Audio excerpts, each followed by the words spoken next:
ভাই পেঁয়াজের যে দাম আর আমার যে খরচ তাতে বেশি কিনে লসই চলে যাচ্ছে।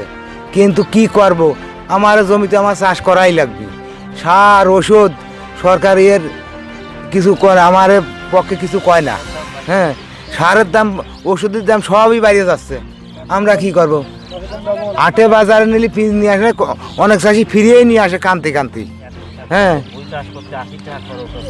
দর্শক, তিনি যেমনটি প্রতিক্রিয়া জানাচ্ছিলেন যে পেঁয়াজ হাটে নিয়ে গেলে অনেকেই দামই বলে না বা ন্যায্য মূল্য পান না, কিন্তু তারা বিমনা হয়ে কিন্তু হচ্ছে মনটা মলিন করে কিন্তু হাট থেকে তারা পেঁয়াজ সহ বাড়ি চলে আসেন।